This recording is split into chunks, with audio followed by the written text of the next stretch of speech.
Okay, hello everyone.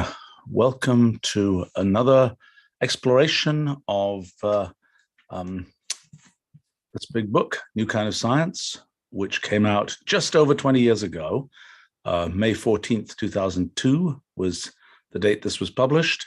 And I've gone through a 12 plus week extravaganza of exploring the different sections, different chapters of A New Kind of Science, the 12 chapters of A New Kind of Science.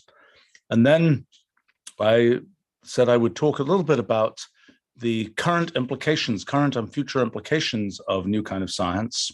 But before doing that, I had posted, just before May 14th, I had posted a piece on the making of A New Kind of Science, the story of how the book came to be produced and the adventures associated with actually generating this 5.5 pound lump of paper. I should comment that we have, one of the things that will be coming in the next few months is a boxed set of that book together with another one of its important consequences that I'll talk about some more, my book about our physics project, as well as a new book that we're just producing. It's just a mock-up called 20 Years of a New Kind of Science that includes a variety of elements, including the making of a new kind of science. So last week, I'd like to start off here by finishing what I was discussing about the making of a new kind of science. And let me just bring up here the post that I made about that. Hold on one second here. Yes, there we go. Okay, let's see here. Let's go ahead and share that.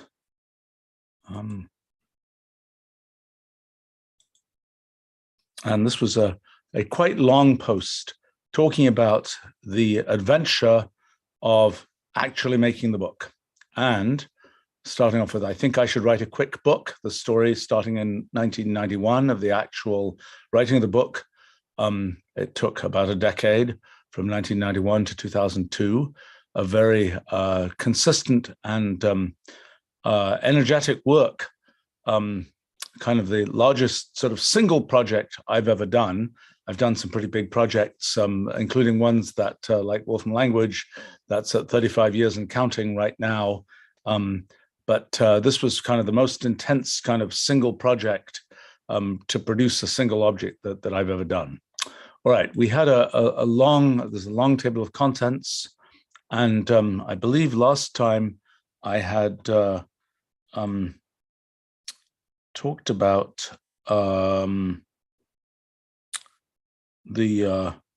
okay, I had reached this section about a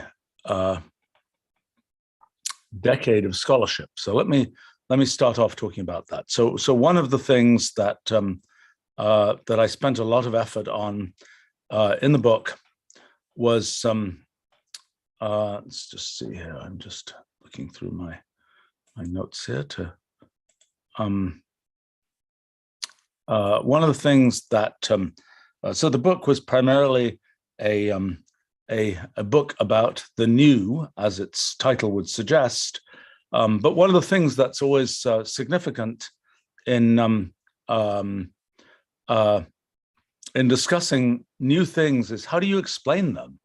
And an important part of explaining things, people understand things in the context, in an existing context. And so for that, it was important to have sort of contextualization of the new things that I was discovering. Now, in the view that I now have of what was achieved in A New Kind of Science, I view sort of the set of all things that can happen to be representable in the Roolead, this entangled limit of all possible computations.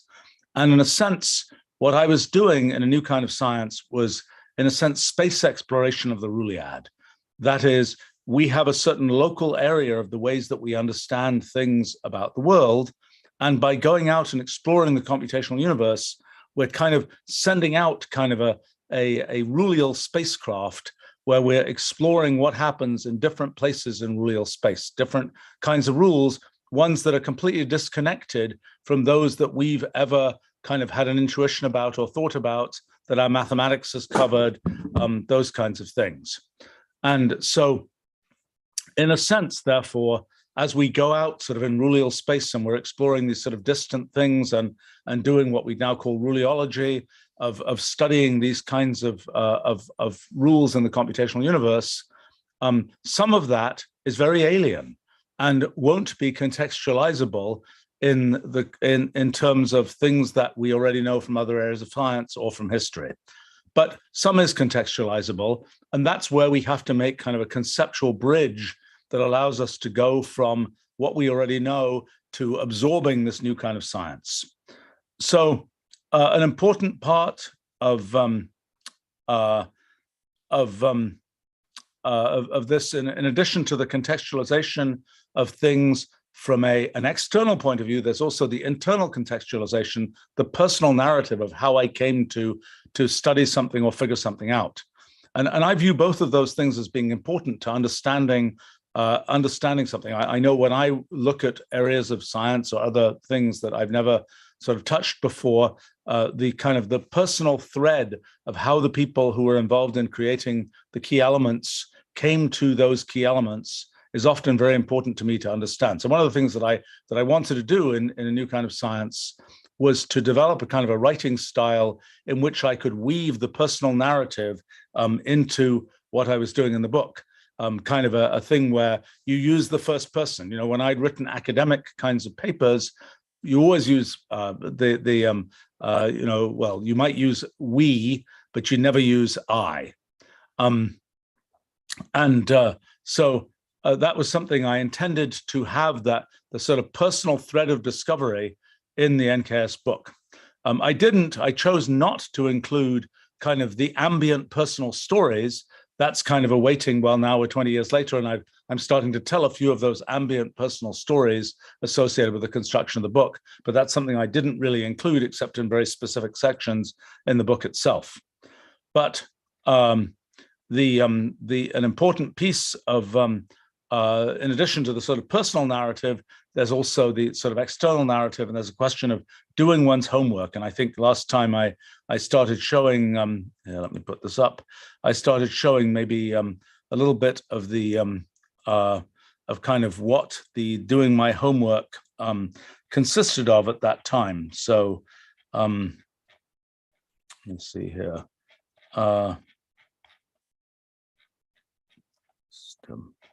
Trying to reach the, yeah. So this is what kind of in the early days of the book. This was before the web, and there were good information services like Dialogue, which actually collected many of the same kinds of things you can now find on the web. But they were sort of services that you could use through things like dial-up and time-shared computers. And there was also the Science Citation Index, which is the page about automata.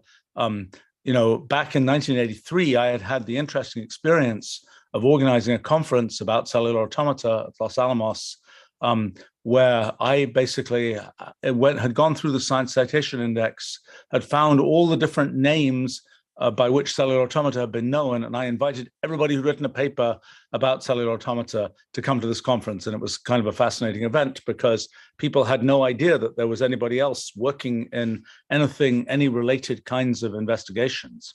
And we're about to do the same kind of thing with ruleology. We've been collecting kind of a large collection of people who have worked on kind of ruleological kinds of investigations, and we will be contacting those people quite soon. In any case, so that was one kind of thing. I had accumulated a lot of material for the book. That's the then location of books, and I realized that in this picture that if I look at my life, the completion of large projects is when I am at my fittest and trimmest, but this was not at the completion point. And I was at my all-time least fit,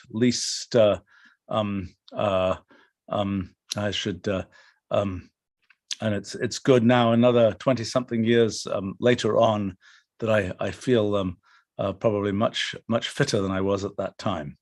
Well, in any case, so I had accumulated about 5,000 books. I actually have those things, have those books, listed those books I put online a long time ago. And people, I was also, I also have about 7,000 papers. We are just now about to put online the list of those papers. People sometimes say, hey, what about the references to new kind of science? I had thought at the time that, you know, the web was developing to the point where so long as I gave kind of keywords of what I was talking about, that it would be more efficient to search the web than to go look in the sort of dusty archives of a library for some particular paper. But finally, 20 years later, we're going to put online the list of those papers, which has been lots of work to get together, and I hope people care. Well, another thing that I did as part of the NKS book, in addition to was to really write detailed historical notes. And if there's one thing that somewhat frustrated me about some people's reaction to the book, was people saying, oh, but you didn't talk about what everybody else had done. Well, actually, I put a lot more effort into that than almost any academic does, and really tried to tease apart and track down the detailed history of how the ideas that I was talking about came to be or had been missed in the past. And I have to say, some of the people who were like, oh my gosh, you didn't talk about blah, blah, blah, blah. I said, did you read the notes? And I said, oh, I should look at that. I read them. I say, oh, actually, that's a really good, pretty accurate and good description of history. It's better than anything I've seen anywhere else. It's like, okay, well, if you don't read, I can't help you. Anyway, to make those notes was a lot of work. And it was a lot of work in going and tracking down history from secondary sources, in many cases primary sources. I had to actually talk to the people involved if they were still alive, and ask them a bunch of questions. And I spent a lot of time doing that. Doing first-person history is hard. I think that I'm always noticed for myself, even doing my own first-person history, like working on this piece about the making of new kind of science. That was it's surprisingly difficult when you actually go back and you look at the archives and you try and merge that with the memory that you have of things. I remember I mentioned in this piece about one of the many pieces of history was with John Conway, where I was really drilling into how did he come to invent the game of life? What was the real point? Was it just a game? Well, actually, it wasn't. He'd been just hired as a professor of logic.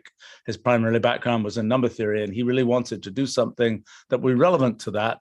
And he saw this as part of sort of an enumeration of the recursive functions. It's like, that's a much more interesting story than this one about games. But it's different people have different things they think are interesting. And he was very much on the, present things as this sort of, as this kind of happy-go-lucky game wrapper, even if what's underneath is some much more serious intellectual kind of thing. Well, and then there were other places. Actually, there's one that just got released very recently. There were some things that I might have liked to talk about, but people couldn't tell me about them, and I could only triangulate things because they were still classified as government secrets. And I chose not to put in even things which I had triangulated. I chose mostly not to put those in the book, but some of them have been released in the last 20 years. Another thing that was an interesting and perhaps esoteric piece of the thing was that I wanted in the index to the book, when I mentioned somebody's name, I wanted to sort of contextualize that at least a bit by saying their dates and the place, the country where they had primarily worked and so on. That was all very challenging. I mean, there were a number of friends of mine who were like, you really want to put my date of birth in there? Year of birth, whatever. I think a few people were like, I'm older than you think I am. Don't put that in there. But anyway, eventually we got all those dates. And sometimes it was a little odd to be sending email to people we didn't know and asking for those dates. I remember there were a number of interesting situations that arose in how we validated those dates. In the end, this is kind of a little piece of sort of data here of just curious of the people who wound up in the NKS book. This is log scale. When were they from? This is kind of the intellectual dark ages or something really show up here. We've got people from antiquity, and then we've got people from the sort of Enlightenment period and beyond, so to speak, showing up exponentially increasing numbers. And this is again the log plot showing sort of an exponential increase after 1800 of people who showed up in the book. I remember when I was sending out the books, signed books to people. I'm trying to remember. I think I'm trying to remember who was the actual winner in the end for the number of index entries. I think Alan Turing and was probably the winner. John von Neumann was also up there. And I remember sending to John Conway a book, that signed book, where the inscription had something about how he was tied for first place in number of index entries, at least among the living, so to speak. So in any case, many historical notes, many pages of that. Well, so that was kind of the sort of the scholarship story. Then there was the question of, all right, how was I going to, the actual finishing of the book. By 1994, I had sort of bound mock-ups of the book that we were producing. And already in July 1995, there were pieces of things that look kind of modern. There were already pieces, for example, of chapter 9 about fundamental physics, although there was, for example, a section called The Nature of Time, which was subsequently broken up into many sections. Notice, if you notice down there, that's a multi-way system, the kind of thing that's now core to our whole multi-computational paradigm, already being talked about in 1995, though, as is so often the case with ideas, I did not understand the full significance of these things until many years later.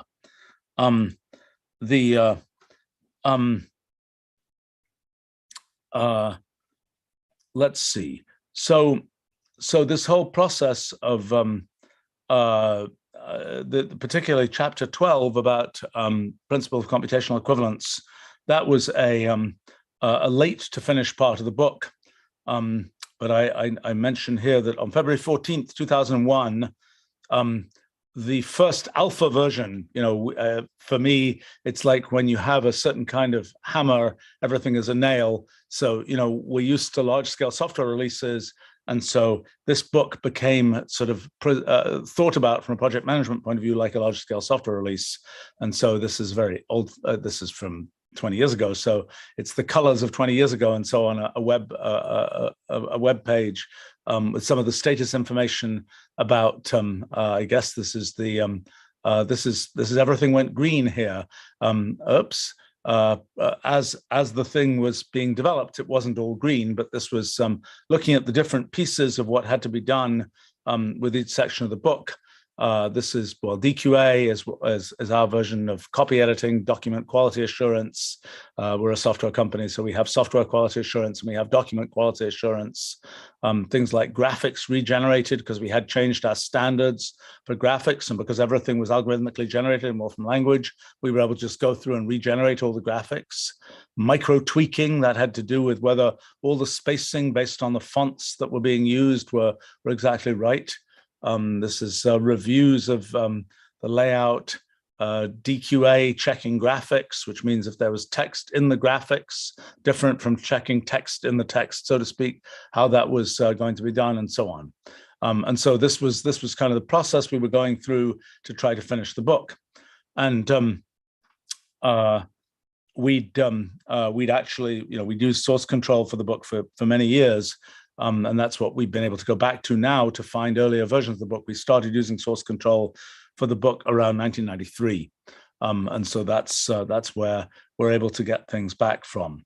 Now, I had a pretty definite way of organizing the file system. In fact, it's the file system as it exists on my computer today in this area is still exactly as I had left it 20 years ago, and has all these different sections of the text and so on, and how that all works. In the actual generation of the book, all of the graphics were generated in notebooks, and this is a typical thing where there's the code. Oh, look at that! That's a bug of some kind. And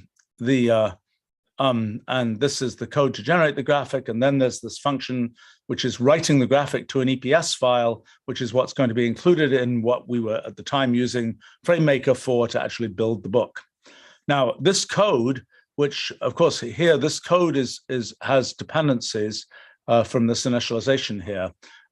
One thing that we have been doing, I've been wanting to do this for years, is to make the whole online New Kind of Science book click to copy, so that you can just go there, click on an image, and immediately get the underlying Wolfram language code to run to produce that image. That's something, as I've been writing pieces about science in the last couple of years, that's one of my rules, is every picture that appears in any piece I write has to be click to copy. You have to be able to get the code. Sometimes it's a small piece of code. Sometimes it's a piece of code that depends on functions in the Wolfram function repository. Sometimes it's a piece of code where there's quite a big chunk of code that's stored in the cloud.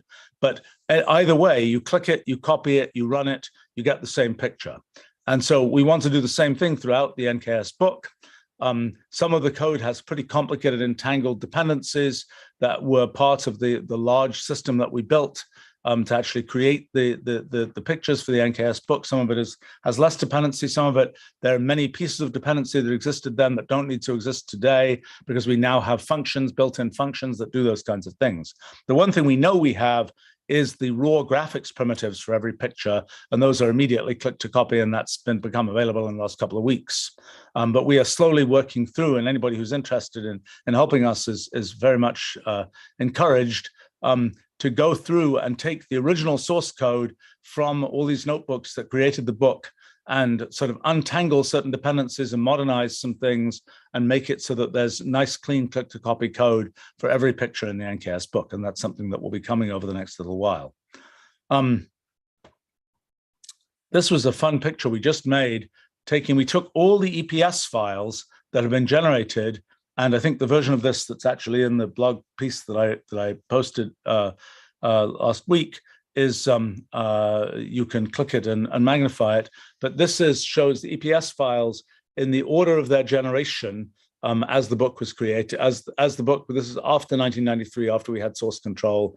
This shows the order in which the EPS files were created. It kind of gives some kind of version of kind of the flow of the production of the book. Well, let's see. Then there were issues like, okay, one of the things that I was doing in the book was, this is not a book with formulas in it. This is not a book with mathematical formalism. This is a book with computational formalism. And so we needed a way to represent the computational language elegantly. And at the time, in a kind of working notebook, one was still using, Courier monospaced font to represent code, and it didn't look very beautiful. We wanted to have the code, the Wolfram language code that would be in the notes at the back, look as nice as possible. And so we ended up using a proportionally spaced sans serif font, which I think looks pretty nice. But among the many wrinkles in the production of the book was that there were font characters that just didn't exist in the fonts that were present there. And so we had to create our own font characters for the book. And these font characters have become available now as part of the Sans family of fonts that we put out with Wolfram language and so on. But it was kind of just yet another wrinkle, was the necessity to create one's own font characters to be able to typeset the book. Well, in the end, there was a pretty complicated set of things that had to be done. We had the book in FrameMaker. Its layout was in FrameMaker. FrameMaker had a thing called MIF, maker interchange format. We converted it to MIF. We converted from MIF to symbolic representation in Wolfram language. We processed it there, and then we put it back into MIF to be able to be output to PostScript and PDF. Part of the reason for that, well, there were several reasons. There were things to do with the index, but there were also things to do with the formatting of code, because by this point, back in the mid-1990s, we had developed our whole typesetting system for Wolfram language and notebooks. And that had allowed us to, for example, do automatic line breaking of code and elegantly space operators in code and all those kinds of things. And we wanted to get all the advantages of that and particularly things like line breaking, while still being able to lay things out in FrameMaker. And if you just say, well, here's a picture, you don't get to do dynamic line breaking as the thing has to change its size. So that was one of the reasons that we had to do this complicated round trip through Wolfram language as part of the production process. Now, finally, we got to the point where we had build scripts. This is, if you're into software engineering, the release engineering process, when you build a piece of software, in Wolfram language, I don't know, there are whatever, I don't know what it is these days, 20,000 files maybe that get put in the distribution layout that contain all kinds of ancillary material, and all of that stuff has to be built. Some of those files, there's a version of it that gets built into the final thing for a particular platform and so on. We had the same kind of thing for the book. This is a build script, part of a build script for the book that got run to produce versions of the book. So anyway, that was the actual production of the book. By the time we had the alpha version, we also wanted to have testers, and so we sent the book out to a number of people, and this was, I suspect, I wrote this. Things we'd like from readers of A New Kind of Science. Blatant errors was one section here. With comments like, please mention anything that seems definitively wrong. Do not assume that someone else will notice whatever it is you've noticed. Do not assume that things that look very wrong must be right, because somebody else would have surely noticed if they were wrong. They may think the same as you do, and in the end, we may miss something big, and so on. We also talked about fact checking and things like this. Truth is, we didn't get a lot back from our alpha readers. This is kind of the peer review system, but we did it in a very much more serious way with lots more people and so on. We got back a lot of, oh, this is interesting, but not a lot of, page 75 has a mistake and so on. So in the end, February 4th, 2002, we had the beta 1 version of the book, and we were ready to send it off to the printer. That's the sequence of, actually, it's not even not even close to all of them. Those are versions of the book as I have stored them from when it was called A Science of Complexity and Spiral Bound to when it started having bound versions, and that's when the cover was developed. And then this is many other versions that got produced. There's probably Alpha 1 there with more detailed information on it. So once I'd finished the book, the main text of the book, there was a question of making an index. The NKS book has a 15,000 entry index, and I like making indices. Some people say, oh my gosh, you have to make an index for your book. It's horrible. You should get a professional indexer to do it. No, no way. The indexing is an activity where you're saying, what is the essence of what's on this page? Either what it actually says on the page or what somebody might think of as a term that would then be able to find that concept on that page. And it's a tricky thing, indexing. And I think that you have to be, sometimes, if you have finite automata, you're indexing that. Well, you index it under F, and you also index it under A, automata, comma, finite, because both the places people might look. Turns out you might think that an index like that was kind of old news in a world where you can do full text searching. But when I use the online NKS book, I always use the online index. And I essentially never use full text searching because the online index contextualizes things. You find finite automata, you'll get this whole list of subcategories there, which kind of gives you a cognitive map of what's in the book about that particular topic. It's a super useful way to do things. It doesn't get done that way usually. I mean, people have tried to emulate that kind of thing automatically with clustering and things of searches on the web, but it's nothing like what you get by doing it by hand. And I've always had a good time making these indices. It's hard work, but it's interesting work, and it lets one kind of really it's an interesting activity. So the final index, it's kind of always fun because it just goes from fiber bundles to fiber optics to fibers per n biological to Fibonacci. Then there's a big long list for the Fibonacci sequence of all sorts of different, it's got this kind of a cognitive map type story of all sorts of different ways in which the Fibonacci sequence appears in the book. And then, we've got fields per n agricultural, field theory per n physics, fifths per n musical chords, fig leaves, figure eight numbers, filters for data and so on, filters in post sets, final cores. It's kind of fun just to look at the index and see how eclectic the things that appear in the final book index actually are. You can also wonder, why is there an index entry for flash photography or flint arrowheads or frogs, for that matter? All these things are kind of fun to look at in the actual book. Okay, so that was in terms of the creation of the book. Then there was the whole question of how are we going to publish this book? It's a book. How are we going to actually get it out there in the world as a published thing? And there was a pretty big adventure in terms of that in the end ended very well. But it certainly was one of the things that wasted a certain amount of time in the work on the book. When I'd started writing New Kind of Science in 1991, was right around the time the second edition of the Mathematica book had been released. The first edition of the Mathematica book that came out with Mathematica in 1988 was published by Addison Wesley Publishing Company, and it was a big success. It was well distributed in bookstores. People seemed to like reading it. It was nice and short at the time. It was written in a style that I think people found attractive. And the publishing company did a good job. It was kind of a strange branch of the publishing company that actually was really sort of a special projects branch of the company that really actually didn't expect to have a project anything like as successful as the project that we ended up having with the Mathematica book. And that caused, as happens in certain kinds of companies, it caused a certain amount of political turmoil within that company. Usually I think, one of my theories of companies is when there's a success, be happy, even if it wasn't the success even if it wasn't a place where you expected the success to be.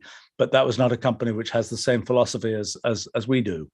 But anyway, by 1991, we just published the second edition of the Mathematica book. And so I had a pretty good experience with that kind of publishing flow. Now, at the time, I think I mentioned this earlier, this was a time when popular science books were kind of all the rage. And I kind of had this early idea that the thing I was going to write would sort of fit into that pattern. That was before I learnt a lot of the things that turned the book from a science of complexity to a new kind of science. Sort of the question of what do publishing companies do? Well, at the time, the big thing was they invest a certain amount of venture capital like money to print a bunch of books. And they have a distribution channel to bookstores, physical bookstores, because that's where most people were buying books at the time. There was a whole ecosystem around the process of sort of making the decision to put up the few $100,000 or whatever it is of venture capital, so to speak, to print a book and to develop the book and to market the book. It was an industry full of formulas. There were sort of parameters. There was how much it would cost to print the book.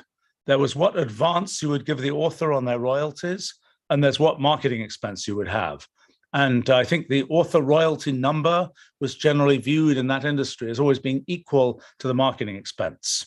Even the very concept of author advances is a sort of weird concept, because it's a thing where you're paying the author in advance, because most authors need that to be able to take their years off what they normally do for a living to go off and write a book.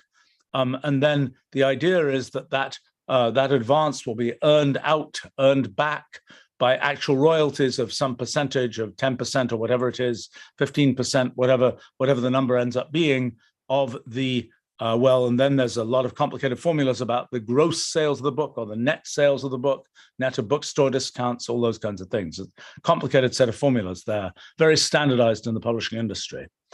But in any case, my book was already kind of a weird one, because we knew it was going to have high quality pictures in it. And that meant that the print cost for it was going to be substantially higher than for a typical kind of popular science model book, not than a textbook, but then from a typical popular science book. And textbooks, have these days, they cost even shockingly more than they did back then, but it's not unusual to have a $100 textbook. But it was to have a popular book on the shelves at $100 was not realistic. It had to be down in the $30-something type range. So the question, we kind of, the ecosystem of publishing at the time involved, well, there were publishers, and then for so-called trade books, the kind of books that show up at the front of a bookstore typically, rather than things like textbooks and so on. The typical model was that there were agents who would sort of buffer the authors from the publishers. As publishers would say to me, it's what is the phrase? About authors, you can't live with them and you can't live without them. That is, they are a necessary evil of the publishing business, but they're a pain in the neck to deal with.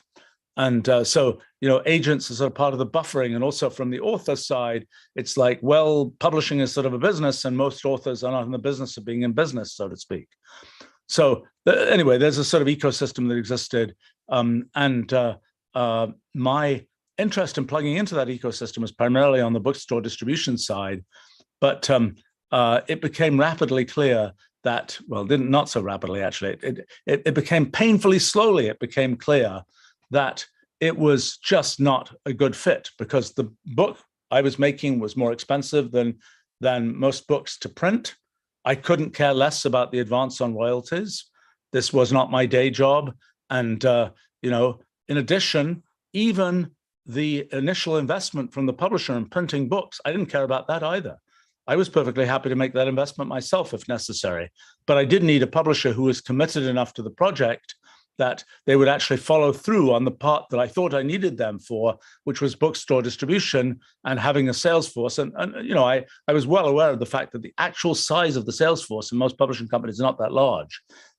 So one's dealing with at the time it was Barnes & Noble, Borders, Ingram. There were a limited number of channels of large bookstore chains, and then there were a whole bunch of independent bookstores who would just make buying decisions for books independently.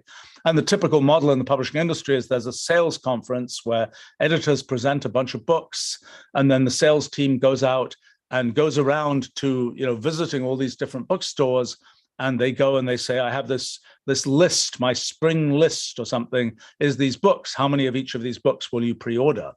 And the pre-order is this is one of the complicated things, and that's true of much manufacturing, that one had the need to figure out it's sort of a complicated piece of choreography. You're going to print a book. How many copies are you going to print? You're going to print 100,000 copies, let's say. Okay, it's going to cost you a certain amount of money to print that. It's going to be to reprint it might take several months, depending on exactly how you do it. Certainly many weeks. But the general belief about trade books is that, well, 12 weeks is kind of the maximum, but they sell, the belief is those books sell in their first few weeks. That's the primary time when they get when they're new is when they get sold a lot. So if you underprint, then you're going to miss that hump.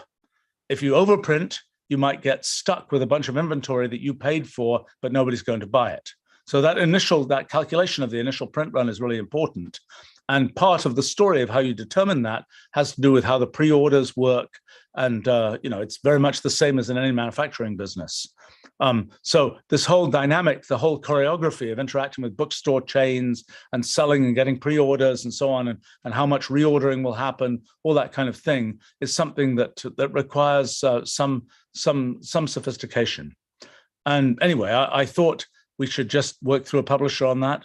But eventually, so my original publisher, Addison Wesley, after sort of political turmoil internally associated with the Mathematica book, which caused us to then move that book to Cambridge University Press, we started co-publishing with them.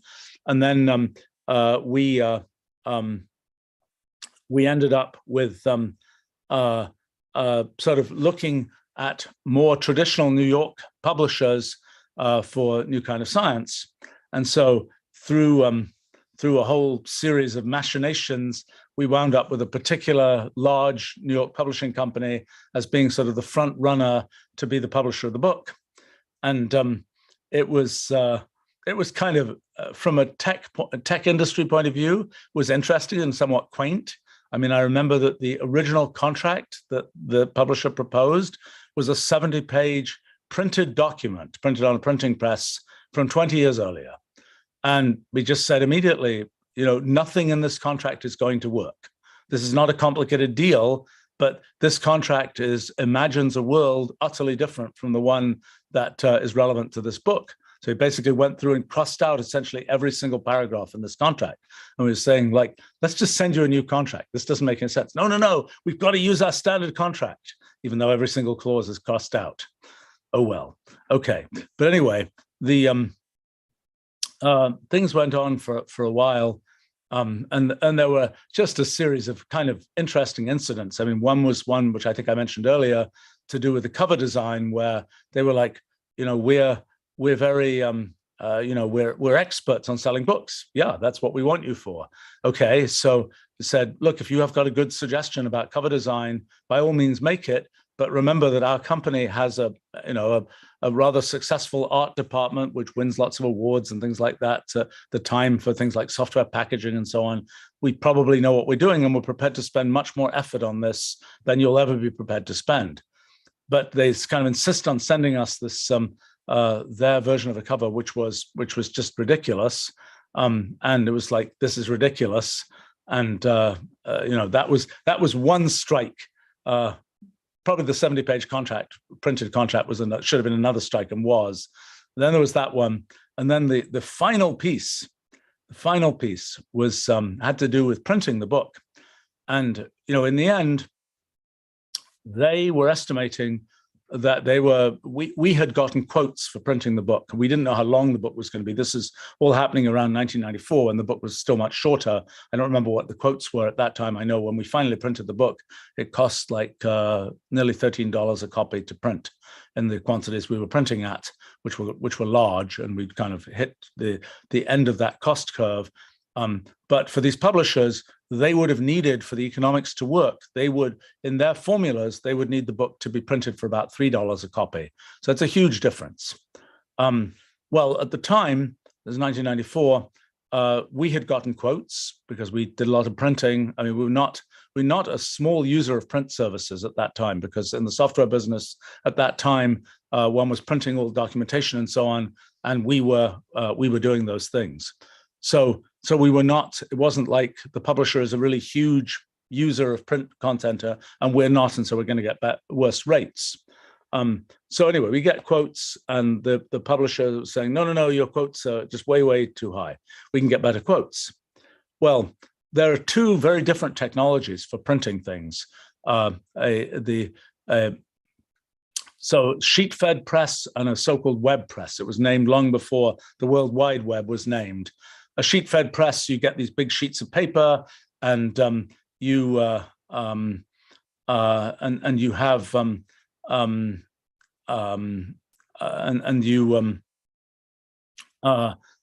you're printing 8 pages of the book at a time, and it's a kind of a thunk type process where each page gets printed sort of separately, and you get to adjust things like if there's one part of the page that has a big black thing that needs lots more ink, you can inject more ink in that part of the page, and you can do a single page, you can look at it, you can rerun it, change the settings, run it again before you start doing the main print run. Okay, so that's technology number one. Technology number two is a web press, where you have a giant roll of paper, and the paper is running through an industrial machine at about 30 miles an hour, which is pretty fast for paper, and the machine is printing as the paper runs through. You have no control over what happens. I mean, these are sophisticated machines, and they're carefully tuned, but in the end, if you say, oh, that particular picture, that doesn't look right, by the time you've said it doesn't look right, the thing's going through at 30 miles an hour, you've printed 1,000 books by that time. So it's a very much less controlled process. But if you can run things on a web press, it is cheaper in the end after the very large setup cost for it. So, okay, so this publishing company is like, we can get a better quote, and then say, we'll show you, and we can run it on a web press and it will work perfectly. And they said, we can show you a test on a web press. And we said, no, you can't. Nobody's going to run. It would be commercially insane to run a test on a web press, because you don't ramp up the big industrial machine unless you're printing 1,000 books. Nobody will do that. That doesn't make any sense. So, and by the way, at the time, I had learned that all the people we were dealing with at the publishing company, editorial people, salespeople, and so on, none of them had actually seen a book being printed. So they actually had no idea what the end of that process was. So anyway, they said, oh, we're going to do this test. They do the test. We get back the results. It's like, you look at this thing, it's a sheet. It's a sheet that came from a sheet-fed press. It's like, why did you do this? This is not the test you said it was. And it was one where we said, you're not going to be able to do this test. We'd even said, don't show us results from the different kind of press, which they did. I don't know why. It kind of just seemed like, sometimes one interacts with companies and they're just stupid. And this may have been just such a case. But in any case, so we said, look, this is just not on. We're not going to, don't try and do this. And the result was they came back and they said, well, yes, that went wrong, but why don't we just give you a bigger advance and then everything will be okay? And it's like, what are you talking about? I don't need an advance. I don't want an advance. It has nothing to do with giving me, X amount of money as an advance. I don't care. That's not what we're trying to do business with you about. You have access to a distribution channel. We have a product. What are we doing? So at that point we said, okay, forget it. We're out of here. We're not going to work with these people.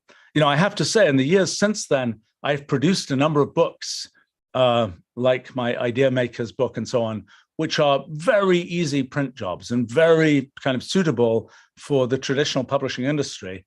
And every so often we learn a little poke to that industry of like, is anybody still alive there? I'm not sure anybody is still alive there. It has yet to be determined. Anyway, so 1995, we decide we're just going to publish New Kind of Science ourselves.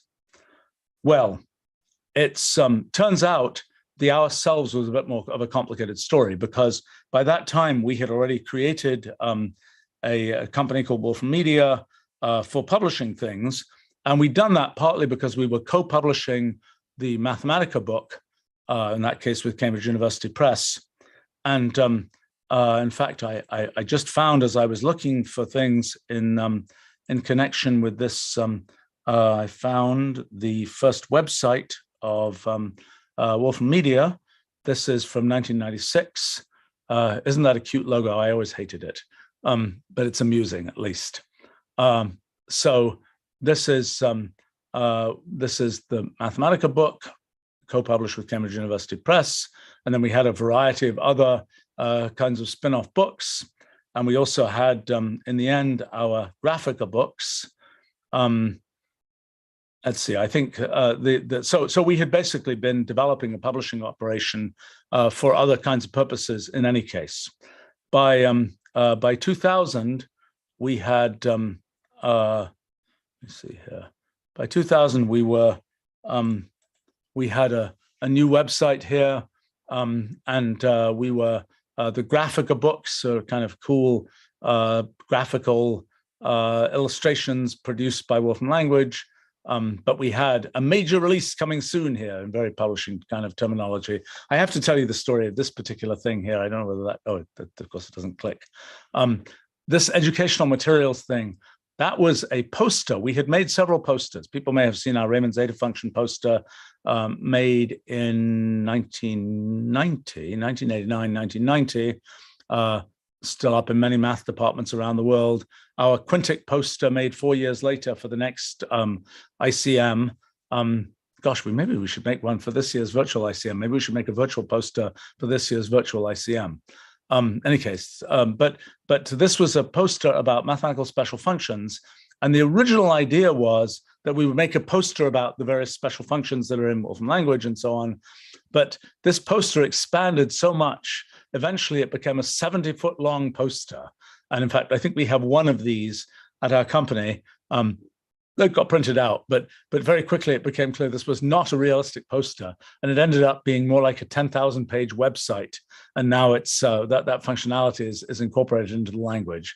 But that was kind of a funny story there for a project that got out of control.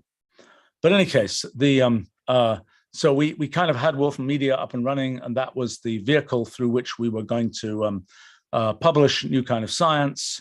And we started doing sort of the kinds of things that we selling to bookstores. In fact, I had the experiment of a software sales manager selling to bookstore chains.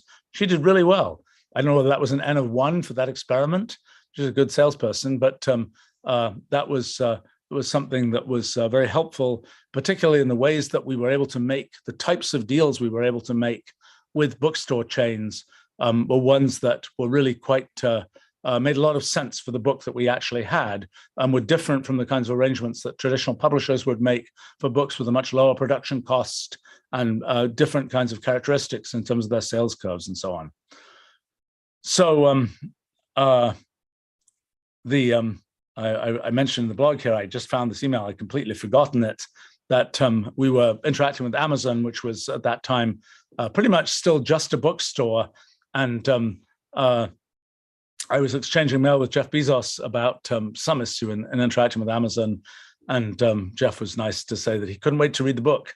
But he noted in this email, for a serious book like yours, we often account for a substantial fraction of sales, he said about Amazon. And he was right. We were actually #1 on Amazon for quite a long time with this book. Well, in any case, so by the beginning of 2002, we had a cover design for the book. We'd had it for 6 years. We knew what the front cover of the book would be like, and we knew we knew that there was sort of a question of what would the back of the book look like. You know, I have to say, I've said this a bunch of times, this is the inside of the book. You know, there is a dust jacket on the book. This is one that has its shiny dust jacket still on it. That that version of the cover, this is the unwrapping moment, I suppose. You know, that's my favorite version of the cover behind the shiny dust jacket. But one advantage of having a dust jacket on a book is that you get to print it and design it after the rest of the book is finished. So, for example, you can do things like put cover quotes on the back. You don't have to have the cover quotes until you're very close to the final publication date for the book. So we thought, well, we should put, you know, this is for bookstores, at least we should put blurbs on the back of the book saying this is an interesting book or whatever else we could say. So we sent out a bunch of books to people saying, would you like to write something for the back of the book? So we had a number of responses. My all-time favorite was one from Arthur C. Clarke, from his curious email address, and he lived in Sri Lanka. Blenheim turns out to be the name of the road on which he was born. I don't think his email address is private anymore because he unfortunately passed away many years ago now. But he said, a ruptured postman has just staggered away from my front door. Stay tuned, Arthur, March 1st, 2002. And he ended up giving a very nice quote, which kind of one piece of that was, even those who skip the 1,200 pages of extremely lucid text will find the computer-generated illustrations fascinating. My friend Hal is very sorry he hadn't thought of them first, said Arthur C. Clarke. Anyway, that was fun. We had a bunch of other quotes that started coming in, all kinds of interesting things. But one person who'd asked me for a copy of the book was Steve Jobs. I'd sent him a copy, and I've said, would you like to make a quote? So he gets back to me. He says, "What do you want quotes for?" And he has a whole long speech about which basically the thrust of which was, Isaac Newton didn't have quotes on the back of the Principia. You shouldn't have quotes on your book either. So that was a very Steve Jobs-ish kind of analysis. And I did point out that Principia was written in 1687, when the traditions for book quoting were a little different, I think. But Steve's point was basically correct, that any quotes that we would have put there would have seemed very dated within a fairly short amount of time. And so in the end, we decided to sort of pivot quickly and not have quotes on the back cover, and simply have simply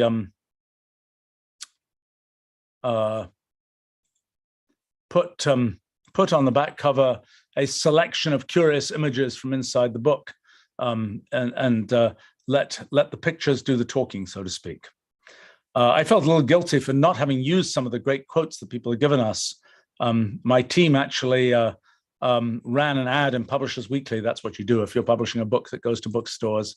And I think we were able to use a part of Arthur's quote in the ad for bookstores here.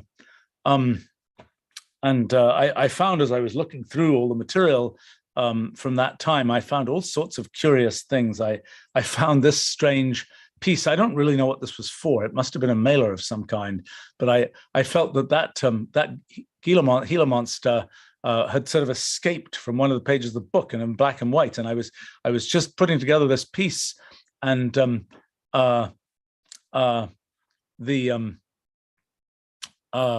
I was thinking, what a goofy thing. Somebody just took the black and white picture from the book and stuck it on this promo piece. And that's not really the colors of a Gila monster, but actually one of my longtime research assistants, who was looking at questions for this piece that I was putting out. She, I think, had spent a little bit of her time in the Southwest. And she said, actually, baby Gila monsters are black and white. They don't turn yellow and black until later on. And sure enough, she's right. They're sometimes a bit pink too. But so maybe that creature was indigenously black and white and didn't simply escape from page 426. But okay, so then the next adventure with the book was the printing of the book. So the main issue was, how are we going to get things printed at high enough resolution? This is a typical laser printer printout of Rule 30. This is looked at under a microscope. So this is a fairly big Rule 30 image looked at under a microscope, and you see all that fluff going on around there. Well, now, if you look at the corresponding thing on page 30 of the NKS book, which happens to have a great big picture of Rule 30 on it, an interesting coincidence, the very, very top of that picture, there it is. If you look at that under a microscope, that's what you'll see. It is nice, crisp edges. And that comes about because we were able to get the full 2400 DPI resolution of print we were able to use to generate that picture. And just to give a sense of scale, that's the word new, at the same resolution as the top of that cellular automaton image. So the way that kind of printing works, it's using half toning. That's a picture of a tiger. There's a very tiny little tiger on a page of the NKS book. That's what it looks like under a microscope. And you can have various cellular automata where you're seeing the cells of the cellular automaton have grayscale in them, and that's how the grayscale is generated. You see that in a case like this, another case, or the 3D picture. Sometimes the scale of the cellular automaton image is actually comparable to the scale of the halftone dots to make the grayscale. That gets very tricky.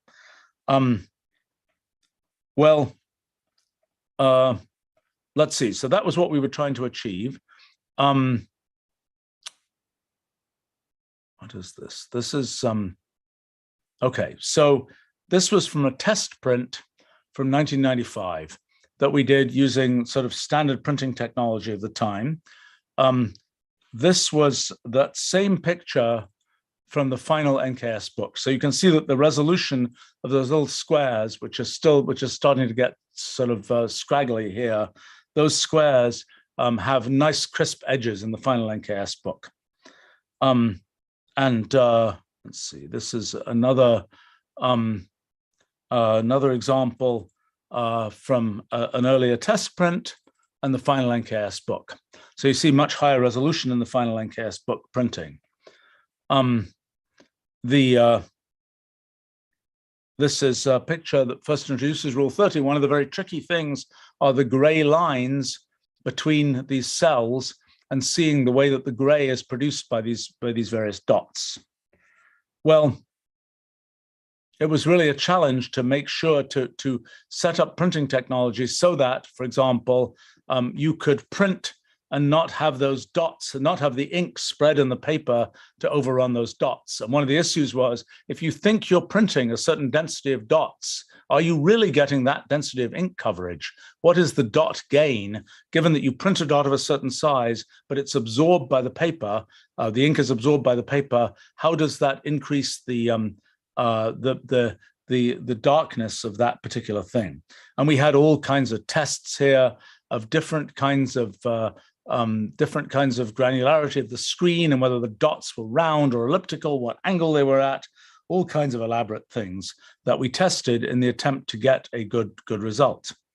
When you, the traditional way to make high resolution things in books, traditional way to produce books is first you make film, and that's a negative made directly from a piece of postscript. That was high resolution, again, looked at under a microscope.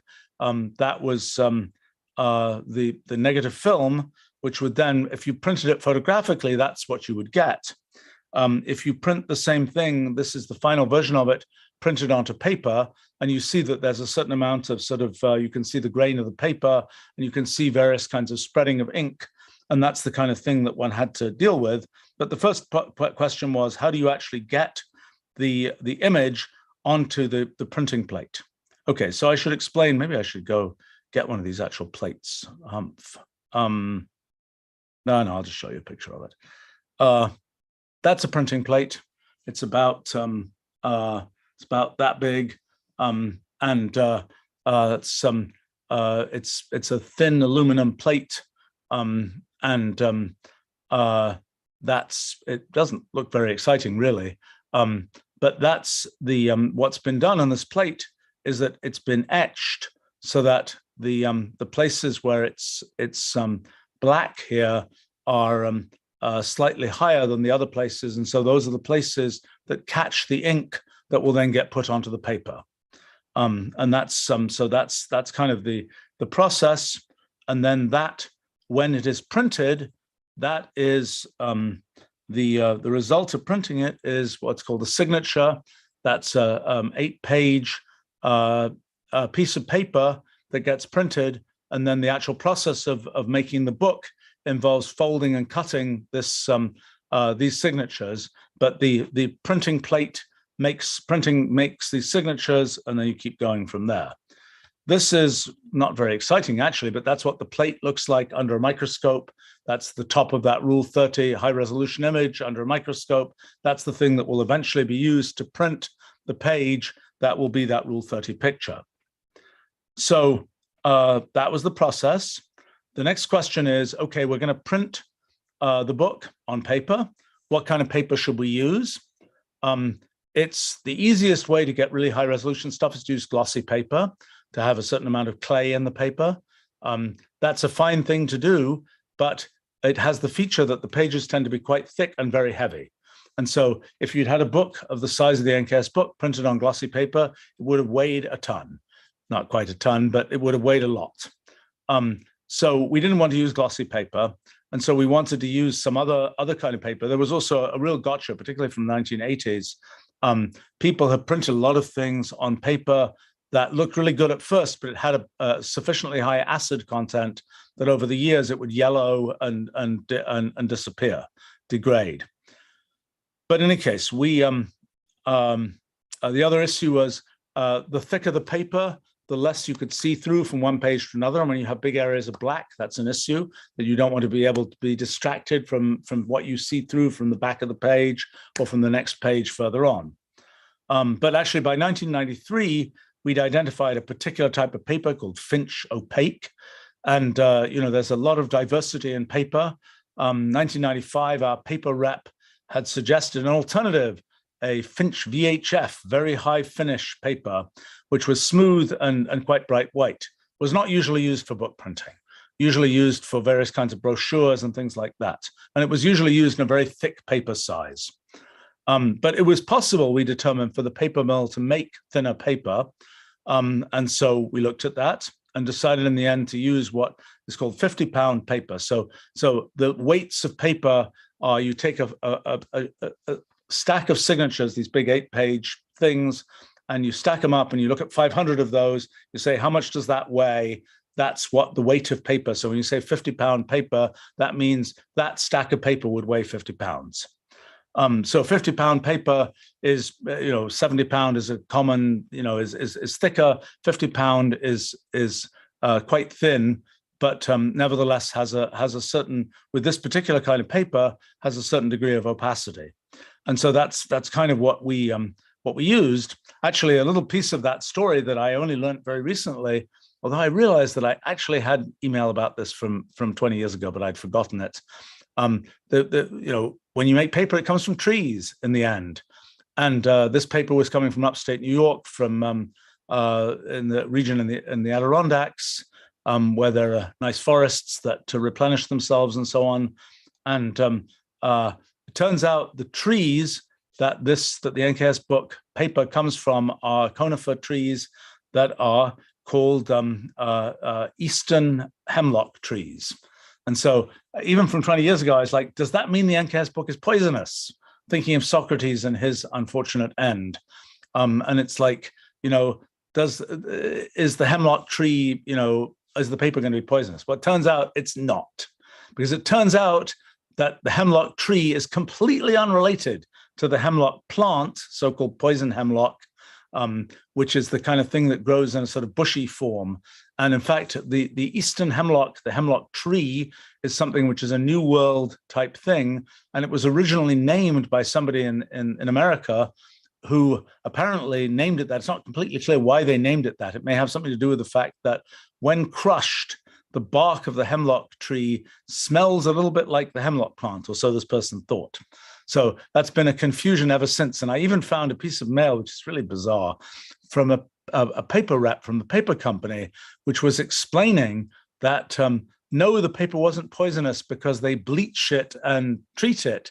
And it's like, no, it's not poisonous because it has nothing to do with the poisonous hemlock plant. So it's kind of some sales training might be in order in that case. It's kind of an amusing example of that happens, well, very often, the facts sort of disappearing from the sales process. One tries to avoid it. In any case, the other issue with a big book is binding the book. We had all kinds of trouble with the Mathematica book, of the book falling apart, and many customers complaining. We had been the co-publisher of that book. We were not responsible for manufacturing the book, but the book fell apart in the hands of customers when it was extensively used. Well, it turns out that a lot of books, big books, they they kind of, what they really do is they do essentially perfect binding, which is the kind of thing you can get done these days for sort of one-off documents. But it's basically, you have a bunch of pages and you basically glue the pages to the binding. You just with glue, you just stick the pages onto the binding. Typically, these signatures, they fold up into little folded pieces, so they have a little bit of a bigger spine, and you glue that spine onto the binding. Okay, turns out that doesn't work that well. Turns out the glue eventually becomes brittle and things start falling out. So the method that is used for fancier books is what's called Smythe sewing, where you actually have actual genuine thread. Now, one of the things that happens is books that have been perfect bound and just glued often have little fake threads at the end, just to make them look cool and to confuse anybody who might wonder about how they were bound. But in any case, so what we wanted to do was to use the Smythe sewing technique for the book, which then reduced the set of binderies that we could use and so on. But we also decided, what the heck, we'd actually find out whether it was actually going to work, or whether we would have the same problem with this big book as we'd had with the Mathematica book. So it turns out there's a place, I think it was in Rochester, New York, where they had a book testing center where you could send your book and they would test it in a thing that must be a little bit like a dryer, a tumble drying dryer type thing, where it was, and so we got back this report that said the books were sent, the book testing lab were inside a steel container. They were tumbled 1,200 times an hour, impacting the tail, binding edge, head and face of each book 4,800 times per hour. And so after 1 hour, the proposed binding that we had, the lab reported that the spine was tight and intact, but then after 2 hours, the text block detached from the cover. In other words, the book fell out. But that's basically the equivalent of dropping a book a few thousand times. So we figured that was probably okay. We had a good binding technology. So then many things to be decided as we got towards the end of this process. For example, what were the end papers of the book going to look like? We had various possibilities. We picked this kind of goldenrod color, which is what has ended up being used by, I don't know, it's become sort of a standard for books of mine, that they all seem to have this, I think if I look in the physics book, it too has, it doesn't have such elaborate printing, but it too has a, let's look at I think I have the Combinators book here. Let's find out. Oh my gosh, look at that. It's got the same color as its end paper color. So I suppose that's become the standard for my end paper color from the NKS book. But one of the issues with the NKS book as we approached this sort of final publication of the book was, how long was it really going to be? It was, you could measure the length in signatures, these 8-page, 16-page, including all the back and front length signatures. And we were basically, the maximum that the binding technology could get to was 80 signatures, or 1,280 pages. And so the main text was 1,197 pages. And then we, that meant that we were pretty much, I've often said I had to stop the book at this place. I had to stop it because otherwise we couldn't have bound the book. And that's more or less what the story is. It was a little bit of footwork at the end because there was a question of how long would the index be and how would we format the index, how small would the type be for the index, how many columns. It was eventually 4 column. I decided, because often people quote the length of a book and in sales information and so on, I decided let's not quote the main length of the book, including its index, which was like 80 pages long or something, and let's just quote the text length. And so we wouldn't number the pages in the index, because who needs page numbers in the index? You're not indexing the index, so to speak, as a way to kind of not make as obvious what the final page count for the book was. I'm not sure that made any difference, but it was kind of fun anyway. All right, let's see. I think let me just, the next big thing was, okay, we're going to print the book. We're ready. February 7th, 2002, the files for the book were transferred through FTP to the printer's computers. Took about an hour and a half. We were ready to go. And one of the things we were doing was to use a technology. I mentioned before that the traditional way of making a book was you make film and then you make plates from the film and you print from the plates. We were using direct-to-plate technology, where you have an ultraviolet laser directly scan the plates and do it that way. And that meant that the proofing process was a little different because you could see the binary, the bits that represented the PostScript code, but you wouldn't see the final plates. But we did get these sort of proofs from the initial thing, and the printer was making those, and the book was being printed in Canada. That was at the time a lot of books that have very elaborate printing have been printed in the Far East in various countries, the Pacific Rim, and the problem with that is it takes a long time for boats to go across the Pacific. So if you need to reorder your book, it takes a really long time to get the order to come through. Unfortunately, I don't know the economics of printing these days, but in those days, in Canada, you could also get books printed at a reasonable price that were high-resolution books like this. So we were having the book printed in Canada. The first proofs come back, all is good, until we noticed that this particular page 157, there's this image of a continuous cellular automaton, which should be symmetrical on the two sides, but it wasn't. It had a little glitch here. So what on earth was going on? We looked at the original PostScript file, no problem with that. It was all perfect. So what on earth was happening? Well, now I hadn't looked at this myself under a microscope until now, but this is what it looks like under a microscope, the two sides. There's a repeated column on the left-hand side in that image. Weird. So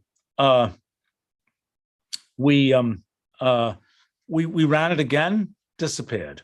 We figured, well, it's a little weird. It's a little kind of gremlin-like. What's going on? It's kind of this kind of thing isn't supposed to happen with just bits, but it had. But we thought we'll go ahead anyway, and we'll start printing the book.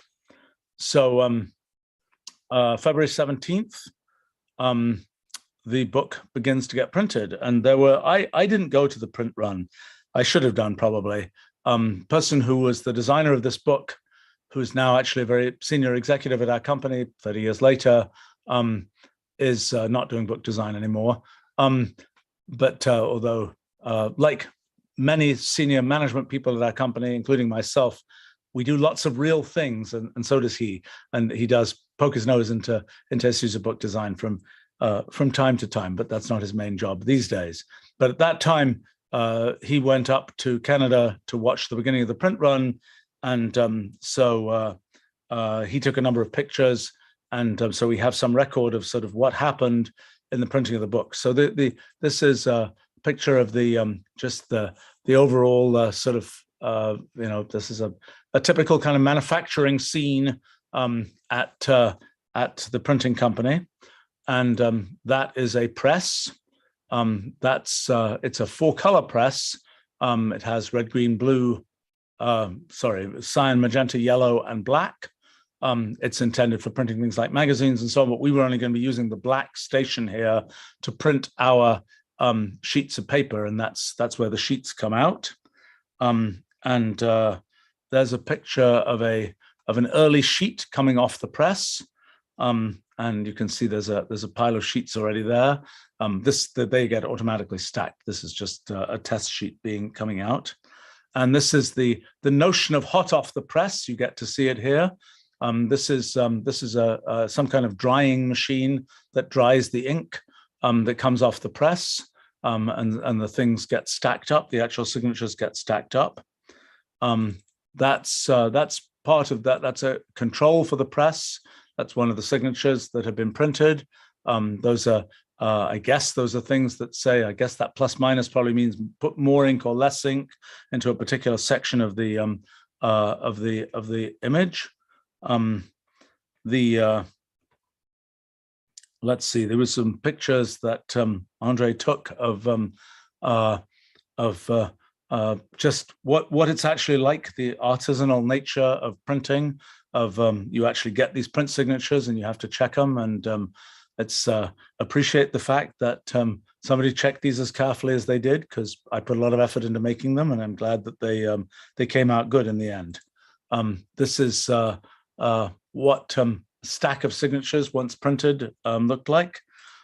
That's Andre signing off on the print run. that, yes, you can go ahead and actually print these books and we'll pay for them type thing. All was good. Printing was happening. And on March 12th, we received the final batch of signatures. And a chap who's still at our company actually today, a very detail-oriented person, is looking at this picture and says, there's something wrong with this picture. There's now a printed picture. There's now whatever it was, 50,000 copies of this, but whatever, I forget what the size of the first print run was, something like that, that had been printed, and looked at this picture and, oh my gosh, there's something wrong. I don't know if you can notice it. If you look right around here, there's kind of a seam here. Looks kind of weird. If you look at the top, you find that this is a particular pattern, particular cellular automaton, and the way the cellular automaton works, everything has to be connected, but there's a floating island here. That's not possible. That's part of some kind of weird, that's part of that weird seam. Okay, so it's like, oh my gosh, what's going on? You know, we've got, we've printed this now. Let's see, I think this is the correct version of this. Oops, wrong thing, sorry. This is the correct version of the same page. So you can kind of see there, that's what it looked like when it was printed. That's the correct version of it. So you see there's a piece that went wrong. Okay, then within a few hours, the same individual found another page that had again a glitch. There's the glitch on that page, and yet another glitch on another page. So what are we going to do about this? We'd already printed these pages. I have to say, I thought that we should just go ahead and, I'm quite a perfectionist, but I thought that these were small enough glitches that we should just go ahead and they will be just the curious, weird glitches that will be the story of the first printing of the book, and we would fix it for the next printing. But the question was, what was the glitches from? And it was associated with the rendering of the PostScript image operator.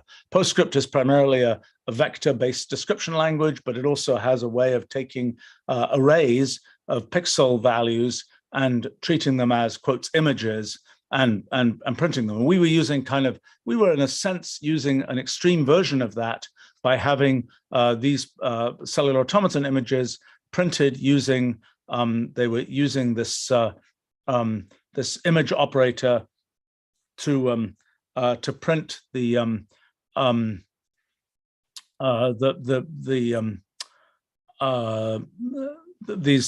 cells for a cellular automaton image, even when usually they're being used to print pieces of a photograph where there's sort of continuous variation of gray levels and things like that across the photograph. We were using it to print individual cells that could be completely different from one place to another. The way the pipeline worked, the PostScript was converted to a TIFF. The TIFF was used to make the final plate. We found that the TIFF images, I think, were, what was the story? I'm now not sure that, I think, oh, that's right. The TIFF conversion was happening inside the machine. We didn't have access to an external TIFF, as I recall. Well,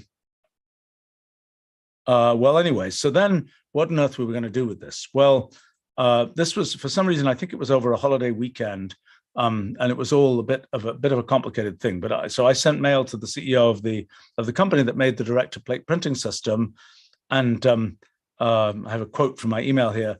We, of course, do not know the details of your software and hardware systems. However, we have done little investigation. It appears that the data, in the case of this image, is a bi-level TIFF with LZW compression. We speculate that the LZW dictionary containing something close to the actual squares seen in the image, it contains something close to the squares, and somehow pointers to dictionary entries are being corrupted or not being correctly used in the decompression of the TIFF. The TIFF experts at my company say they have never seen anything like this in developing software based on standard imaging libraries, making us suspect that it may be some kind of buffering or motion optimization bug associated with your actual hardware driver. Well, by that point, the company that made the direct plate printing system was a pretty large company, but the CEO of the company was a founder CEO who had been the original designer of the raster imaging system. And so when we talked by phone, he was like, I think this is the feature of people who develop technology. He was like, it must be a bug in the stuff that he'd designed associated with this stepper for the ultraviolet laser. But actually, his chief of software rapidly kind of piped up an email. I think he'd been on a plane or something before that and wasn't able to respond, and sent mail, in which he said, among other things, of the several 100,000 books that go through the system each year, there are a couple that have imaging problems like this. But he added to that, usually they are books about half-tone screening algorithms, which cause an almost recursive problem. In other words, they're books that say, this is how the big pixels look, so to speak. This is how the pixels look big. So anyway, he said that the specific issue was a difficult to reproduce problem that we've known about for some time, but is transient enough that re-imaging the same file can correct the problem. But he added, our hypothesis is that it is related to a memory access error in the RIP, raster image processor, that manifests only at low memory conditions or after many allocation deallocation cycles of RAM blocks. The particular code path is not one we have source code access to and is rumored to be many years old, so not many people on Earth are prepared to make substantive changes to it. Okay, so what do you do next in that situation? Well, I happen to know from earlier times in the computer industry, John Warnock, who was one of the founders of Adobe, the makers of PostScript. So I sent him email, and he responded very helpfully, but said that he copied some of his team saying, I don't know who does PostScript stuff anymore. But anyway, eventually this went through a long process, but the main point was, if you just redid it, it would probably fix itself. A couple of weeks later, Adobe did deliver a new version of the RIP, the raster image processor, where they had used a new C++ compiler. They'd cleaned up the code and so on. It unfortunately didn't fix the bug yet at that time. I assume the bug has now been fixed. I haven't checked. But later on, I realized that we were sending out pictures to magazines, and they didn't. We didn't know kind of what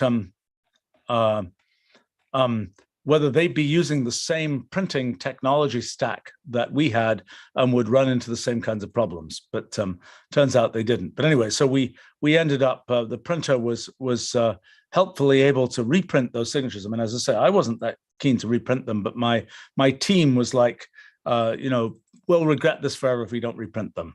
Anyway, then eventually the cover was printed. This is what it looks like. This 4-color printing. That's what the cover looks like under a microscope. And you see perhaps you can see the sort of characteristic rosette patterns that you get in 4-color printing. I just found a piece of email, actually, where we're talking about the cover printing and the red ink and so on. It said, the email from 20 years ago said, the reds and yellows will fade faster than the other pigments, but this is not something that will be noticeable in the first 20 to 40 years. Well, it's now been 20 years, and it so happens that I have a copy of the book that's been in more or less direct sunlight much of that time, and comparing that copy with a fresh one, we see that indeed it is true that that the ink fades after 20 years in direct sunlight. Well, I will also say that so the first hand-bound version of the book arrived for me on April 22nd. Right around the same time, we shipped books to bookstores, and we were sort of ready to go. The first printing, we'd actually, by May 12th, 2 days before the official announcement date, we knew that bookstores had many, many pre-orders, and we had to reprint.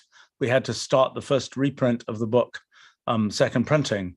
But I realized that in the first printing, there was another bug, in addition to those glitches, another bug that we decided not to fix. And I had not thought about that in all this time. And I decided I better pull down my copy of the first printing and find out if the bug is still there. And it really made it through. And yes, indeed it is.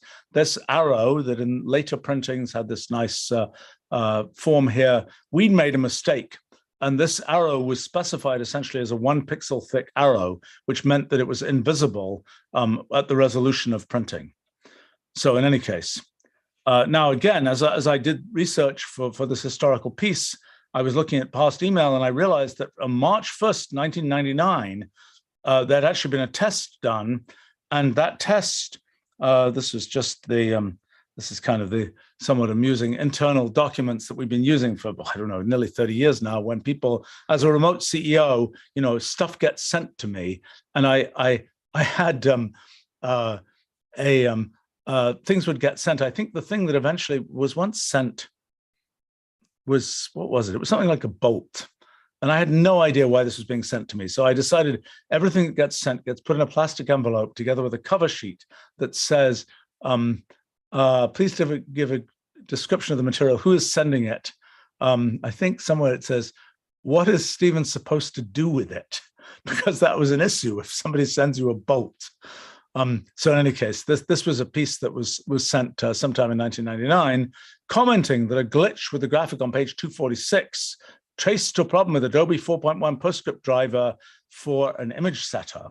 So in fact, it's probably the case that these, in fact, I then looked at for page 246, and I have that very thing that was sent that day in 1999. I have it in my archives. And I'd never really looked at this before, but I decided, let me look under a microscope at these different things. And those ones are looking just fine. And these ones have a fuzzy mess in them. They're supposed to be black and white, but they're not. So that was another glitch, which we should have already known about in 1999. I don't know if it's the same glitch or a different glitch, but that's one of the adventures of printing things. Well, there was a second printing adventure. Book was officially published May 14th. It was the #1 bestseller on Amazon. It was steadily climbing the New York Times bestseller list, which was all very nice. And it was clear that we needed to print more books. And in fact, I think Barnes & Noble had ordered a complete print run from us. They'd ordered, they said, we'll just buy every book in the print run. And the problem was, we wanted to keep momentum of books flowing. We knew roughly the rate of sales, and we knew when we would run out of books. We wanted to keep that momentum going, and that wasn't easy to do because there was a schedule of printing things which wouldn't make that easy. So it ended up in a very typical hands-on CEO type thing. I find this piece of paper, which was my kind of chart from a large series of conversations of what would it actually take to get books printed and delivered to a distribution center by a certain time. And this is charts of how long it will take the paper mill, the printer, the binder, et cetera, together with its 2752 kilometers, which is 31 hours of driving a truck to get from here to there. And how long will it take to do this or that thing at the bindery? And what happens if we use a secondary bindery in Portland, Oregon, et cetera. Anyway, so and thrown into the middle of it was a Canadian holiday on July 1st. So in any case, I'm happy to say that logistics was worked through, and we managed to get the books printed in time. Unfortunately, there was a kind of a weird glitch that happened, which was that several trucks of books that arrived at the distribution center of a big bookstore chain got lost for a week. And that makes a big difference because a truckload of books is a lot of books. And if those books are not going through the distribution channel, that means the book officially goes sort of out of print to various bookstores, which means people stop buying it, which meant that our nice climb on the New York Times bestseller list kind of peaked out, and we didn't make it any higher on the bestseller list because a few truckloads of books were lost for a week. Anyway, hopefully, eventually the people who wanted those books did get those books. So we didn't have quite the amusement of being able to say we'd reached this slot on the New York Times bestseller list, but so it goes. All right, I see that I can't believe it that I'm running out of time again. I'm going to mention just a few things here about so that was kind of the story of the publishing of the NKS book, and the result is lots of these books. As I say, you can still buy these books. We still have a dwindling number of them in inventory. There's also a paperback version, but it's not nearly as nice as the hardcover version. I really recommend the hardcover version.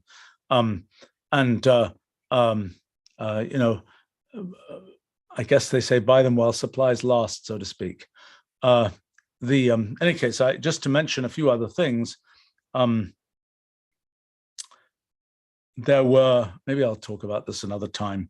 There was kind of in the book, I put, almost everything that I had thought about for a decade, I put into the book. And the thing that, I think I should talk about this another time. I can't believe that after going through all the content in the book, that I still have things to discuss about the making of the book, but I guess I do. And maybe it's better to space this out a bit. Okay,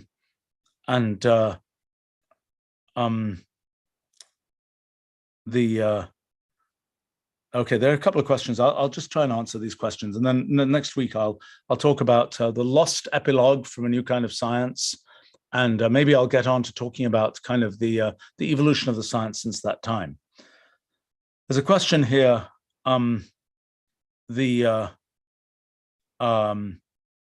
about will there be a second edition or an NKS 2? There will never be a second edition of the NKS book.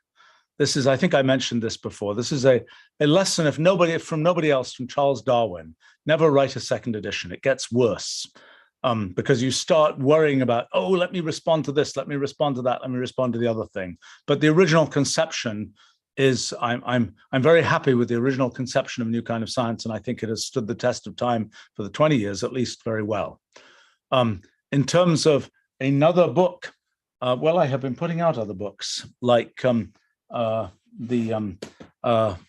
book on fundamental physics and the book on combinators, and there will be another book coming later this year on metamathematics. These are collections of these books are mostly collections of things that I have already published on the web. But they're pretty nice in printed form. I mean, I would say that this, for example, it really is kind of cool that I don't know if you can see those, but all of these color pictures really look, because this is the one thing that has definitely happened since NKS came out. It has become economical to print a book like this in color. This book, the resolution of printing is not as high as for the NKS book, but the color really makes up for that, and that's definitely an innovation in that since that time. I think yes, I probably will write other books, but I suspect they will be primarily initially published in pieces on the web. Well, I have a couple of book projects which are more expository, which hopefully I'll get to do at some point.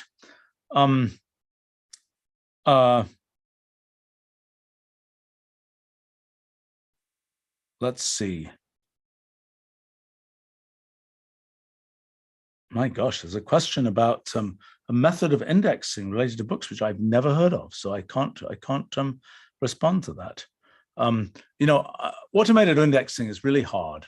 I remember when I was a consultant at Thinking Machines long ago, the longtime friend of mine, Brewster Cale, who now runs the Internet Archive, one of his projects there had to do with making an indexer, and it was really hard. It was like there was a time when people hadn't really thought about doing this kind of text processing. What it had to do with parallel computers is a different and questionable story, but it's a difficult thing to do, and I think it's something that a human understanding of the text is really quite important to making a good index. Anyway, comment from Anders here that A Science of Complexity would not have been a good title for the book. No, it's not a good title for the book, and it's very satisfying when you're describing the book 20 years later, and people are sort of telling back to you, what the book is about, and they're sort of trying to find a word for what it is, and they end up saying, well, it's a new kind of science, and it's like, guess what? That's what the book was called. And so I feel pretty good about that. That the name was a good name, and now some core pieces of that book are now what we are calling ruleology and metamodeling. Those are particular kind of methodological approaches, but the sort of the concept of this kind of science that's based on exploring the computational universe, that's what this new kind of science and the way of thinking about science in those kinds of computational terms, that's what that's about. Now, what's happened, and I'll talk about this perhaps next week, is as we evolve from this kind of computational paradigm of a new kind of science to the multi-computational paradigm that has emerged from the physics project, although there were kind of murmurs of it even in the NKS book, we get to have yet a new view of what's possible in science and the sort of direction in which science can go.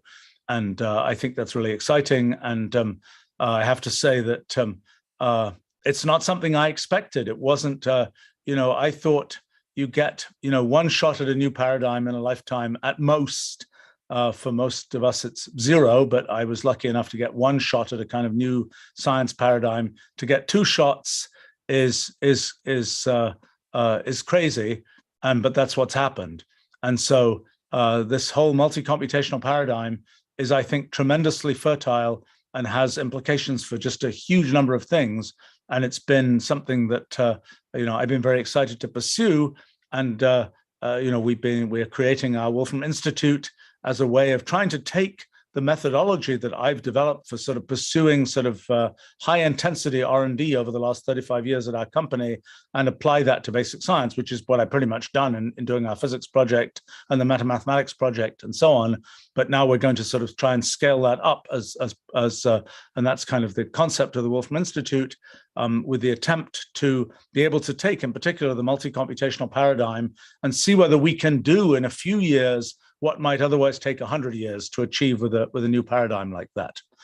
So that's kind of the concept there, and it's something that I'm excited about seeing happen. But with every big arc of development like that, there are many small steps to be taken. And so, for example, right now I'm in the middle of working on an application of multi-computation to games and puzzles, which seems like the kind of thing where I've never been one who's been very much into games and puzzles, but they are a good humanization of the concept of multi-computation. It starts with I've been writing something which starts with a very long discussion of tic-tac-toe in a way that you might not have seen it before. We're thinking of it in terms of the alternate possible moves you can make as being different paths in a multi-way system, and how you think about it in terms of a multi-way system. And it's kind of, the alternative title might have been, I don't think it will be its title actually, but it might have been Tic-Tac-Toe and Quantum Mechanics. It's kind of the story of how the sort of multi-threaded dynamics of quantum mechanics relates to the multiple games you can be playing in something like a game, or the multiple paths you can be following in solving a puzzle. So understanding that, and this is all related to this observer theory that we're trying to develop. These are tremendously fertile things, but it's sort of always a bit, it's something that gives one pause when one realizes that for these very big concepts, you're also down analyzing tic-tac-toe. And it's important to do the details of that, because that's how you build intuition. For example, just late last night, I discovered that sliding block puzzles have a multi-way graphs that seem to approximate things like spheres and other kinds of manifolds. And I don't know why yet. It may be obvious, not obvious to me yet. But that's a bizarre discovery that might be relevant for understanding things that we're doing in the physics project. And who would have thought that would come from studying sliding block puzzles? But maybe it will. So anyway, I should probably wrap up here. And thanks for joining me. And I will continue next week talking about the last parts of the sort of the making of a new kind of science, including the lost epilogue and other tales of that type. And then we'll go on and talk about kind of the current and future implications of what has been built from the sort of foundations of a new kind of science. So let me wrap up here. Thanks for joining me. See you next time.